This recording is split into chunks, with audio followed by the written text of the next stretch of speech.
Oi pessoal, meu nome é Isabelle, estou aqui para convidar vocês para vir assistir com a gente mais um episódio incrível do Pesquisa Cast. Estamos esperando vocês com muito conhecimento e esperando pelas suas dúvidas também. Vem com a gente, roda a vinheta!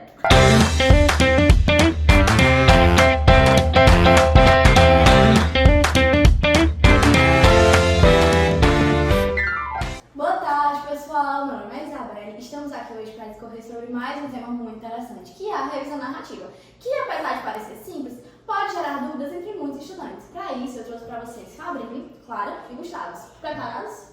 Oi gente, boa tarde. Estamos preparadíssimos, Isa, porque esse episódio vai ajudar quem está começando na pesquisa. Oi pessoal, boa tarde, meu nome é Gustavo, boa tarde Isa, boa tarde Fabinho, boa tarde Clara. E é um episódio muito importante também para quem já estuda pesquisa, mas nunca entendeu de fato a diferença entre uma revisão narrativa e outros tipos de revisões.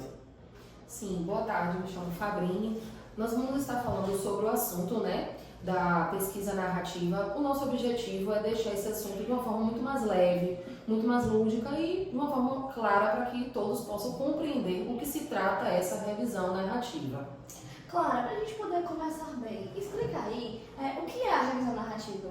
Então, a revisão narrativa vai ser um tipo de estudo que não vai seguir um protocolo rígido.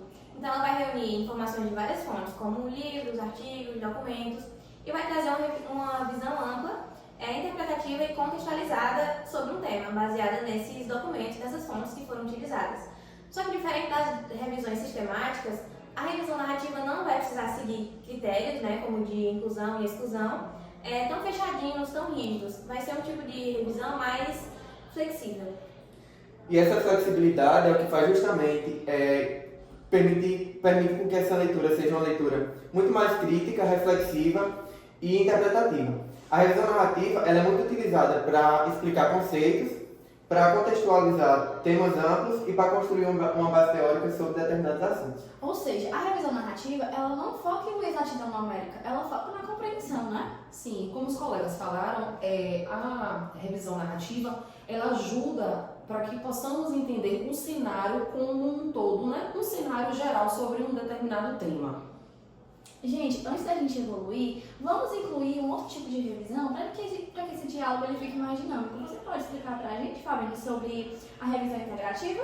Diferente da revisão narrativa, a revisão integrativa é um tipo de estudo mais abrangente e sistematizado do que a narrativa.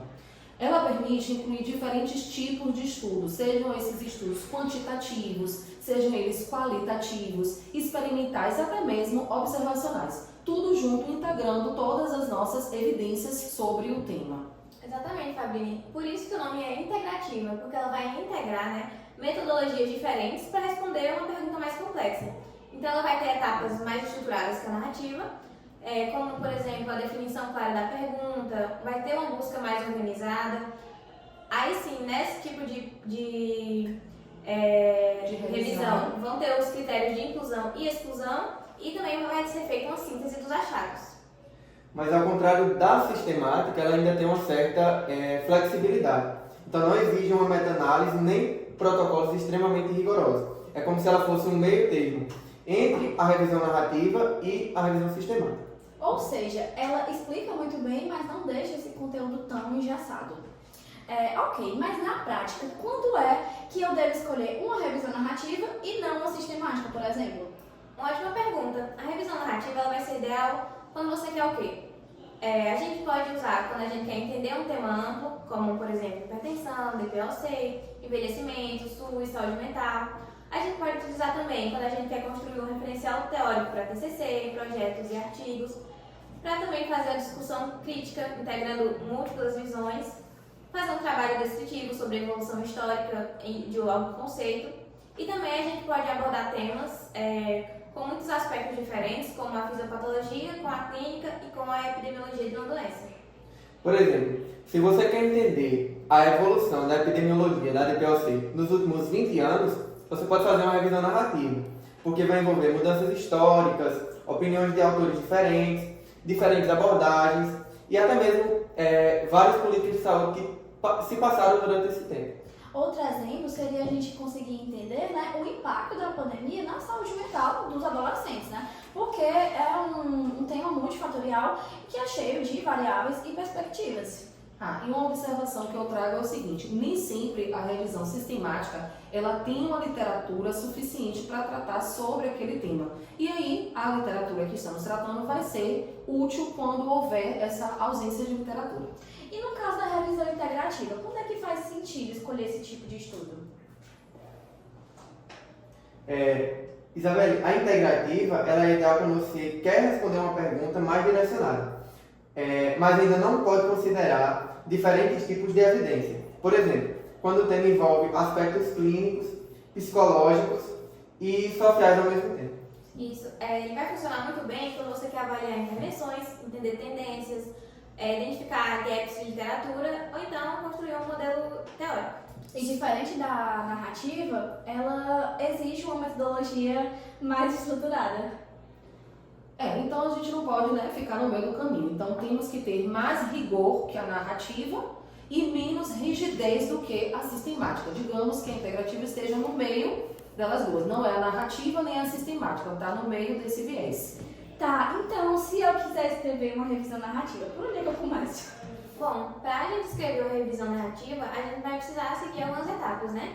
Primeiro, a gente tem que ter uma pergunta clara, mesmo que seja ampla, e a partir disso, a gente vai buscar referências de qualidade, né? Como, por exemplo, no Cielo, no PubMed, no Lilacs, para poder fazer a nossa pesquisa. A gente vai organizar o texto em introdução, desenvolvimento por tópicos, discussão crítica e finalizar com a conclusão. E sempre tem que ter uma contextualização, tem que explicar e posturar as ideias. Esse vai ser o diferencial da narrativa. Outro ponto essencial é que não é porque é uma revisão narrativa que pode ser confusa. Então ela precisa trazer clareza lógica, coerência e referências confiáveis como qualquer outro tipo de estudo. Com certeza, né? Porque se tem uma coisa que os professores cobram é você mostrar que entendeu o tema e não que só copiou por fontes. Sim, gente, e a gente também tem que prestar atenção no seguinte: quando estamos falando de uma revisão narrativa, não estamos falando de um amontoado de resumos, porque não é esse o nosso objetivo. Isso. E eu já falei como é que a gente vai iniciar para fazer uma revisão narrativa e a integrativa, como é que a gente vai fazer. A gente vai também seguir algumas etapas básicas que vão ser divididas em: primeiro, a gente vai definir a pergunta da pesquisa, muitas vezes usando algumas estratégias como PICO ou PVO. A gente depois, posteriormente, vamos estabelecer critérios de exclusão ou exclusão que sejam bem claros. Posteriormente, fazer uma busca estruturada nas bases que eu já havia falado, como PubMed, Cielo, Lilacs. Depois da gente fazer essa busca, a gente vai avaliar, depois de escolher os nossos estudos, quais deles vão ser incluídos de acordo com a qualidade. E após isso, vamos sintetizar os resultados, integrando diferentes tipos de métodos. E para finalizar essa revisão integrativa, a gente vai apresentar a discussão e a conclusão com base nas evidências encontradas. E é sempre bom reparar que ela é mais organizada do que a revisão narrativa. Que a revisão narrativa é uma revisão mais livre e que tem mais possibilidades de interpretações. Gustavo, dentro dessas revisões, você pode explicar melhor para a gente as diferenças? Claro, vou tentar simplificar um pouco falando passo a passo os tópicos mais importantes de cada um. Então, a revisão narrativa ela é uma revisão mais ampla, uma revisão flexível, interpretativa, e ela é muito boa para explicar conceitos e contextualizar. Já a revisão integrativa, ela é uma síntese estruturada de estudos com métodos variáveis. Ela tem um rigor moderado e integra diferentes tipos de evidência. Já a revisão sistemática, ela é a revisão mais rígida dessas três revisões e ela segue um protocolo altamente restrito, fechado, e busca exaustivamente e foca em responder uma pergunta específica com, no máximo, uma evidência possível, diferente da revisão integrativa, por exemplo, que a gente junta várias evidências. Ou seja, né, resumindo a uma só palavra, a narrativa ela explica, a integrativa ela integra e a sistemática responde. Perfeito. Eu acho que agora, como já está tudo bem explicadinho, né, a gente consegue aprofundar um pouco mais na nossa discussão. E para isso a gente vai usar o artigo Abordagem Geral da DPOC, que é uma revisão narrativa de Coelho e colaboradores. Ele, eu acho que é uma ilustração perfeita de como a revisão narrativa ela funciona na prática. Exato. Esse artigo que a Isabelle falou, ele não tenta apenas responder uma pergunta específica. Ele vai fazer o que a narrativa tem como fonte, que é integrar várias dimensões da DPOC, como fisiopatologia, inflamação crônica, o tabagismo, sintomas, diagnóstico, tratamento e até a prevenção da doença. Essa visão integrada vai ser algo que nenhum outro estudo isolado conseguiria fazer. E tem outra coisa muito importante. Ele foca muito na parte da interpretação e da contextualização. Por exemplo, o artigo ele explica que a inflamação sistêmica da DPOC ela vai além dos pulmões e afeta outras partes do organismo, conectando isso com a limitação do fluxo aéreo, remodelamento brônquico e com repercussões, inclusive cardiovasculares. Isso é tipo de uma revisão do tipo narrativa. Pegar peças soltas da literatura e mostrar dentro dessas peças soltas um panorama completo. Sim, e isso é muito útil para quem está estudando ou para quem precisa daquela visão geral, né, antes de se aprofundar um pouco mais. O artigo ele funciona quase como um mapa mental da DPOC. Então, gente, juntando, né, todas as falas dos colegas, qual é a importância do que estamos falando para a prática clínica? Sobre esse artigo, porque ele junta conceitos e explica por que o paciente tem aqueles sintomas, por que o paciente tem uma dispneia progressiva, por que ele tem uma limitação ao exercício e uma tosse crônica persistente. Então, assim, essas narrativas integrativas e sistemáticas facilitam entender o todo do paciente, não só partes meramente isoladas. E outra coisa muito legal desse artigo é que ele conecta conceitos teóricos com relatos de prevalência. Então vão ter estratégias de tratamento atual e até recomendações de conduta. Nenhum único texto o leitor consegue entender desde o mecanismo da destruição do alvéolo, por exemplo, até o raciocínio terapêutico. E é isso que torna esse artigo que a gente trouxe hoje tão bom como exemplo para essa pauta que a gente está falando, porque ele mostra a força educativa da revisão narrativa.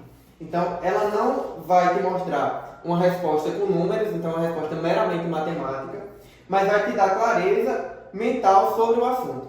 E essa clareza mental, ela é o que transforma o estudo em prática.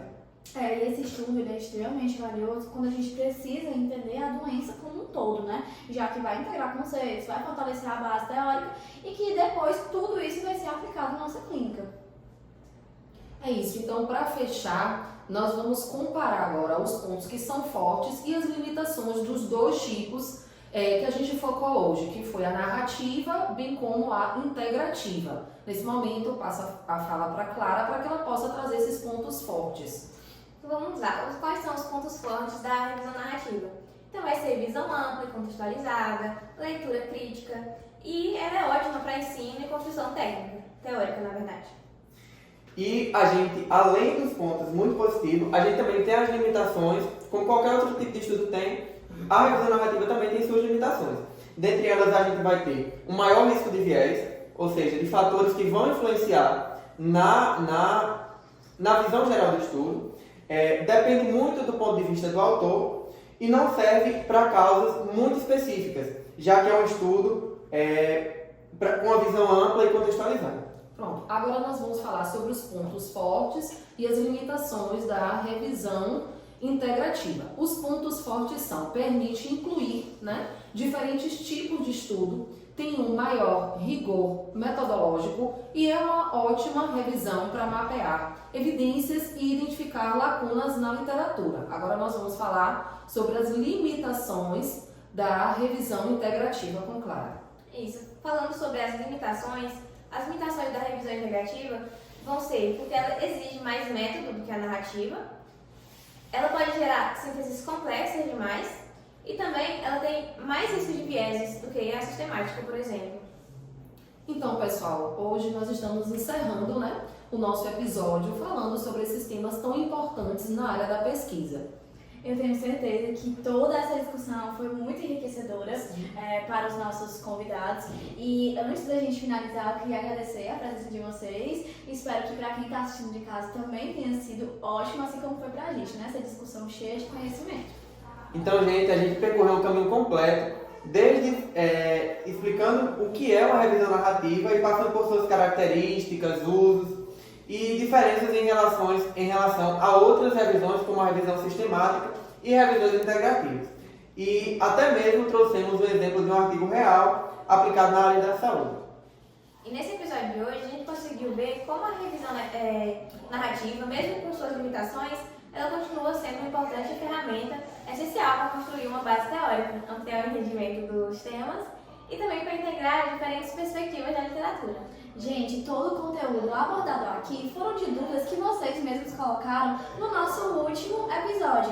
Mas antes de finalizar, só para reforçar algumas dúvidas, né, do nosso chat, a revisão narrativa ela é ideal para a gente conseguir estudar assuntos mais amplos, complexos ou multifatoriais, porque a gente precisa contextualizar os conceitos que vão servir de apoio para as pesquisas futuras.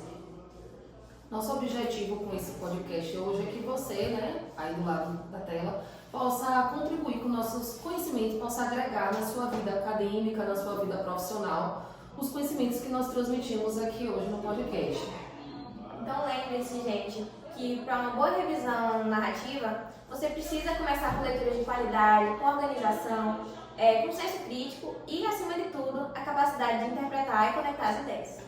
Então é isso, pessoal. Finalizamos aqui. Lembre que, como sempre, no final eu vou deixar um formulário com um novo tema e vocês anotem as suas dúvidas para a gente discutir no próximo episódio. Tchau, tchau! Tchau, tchau!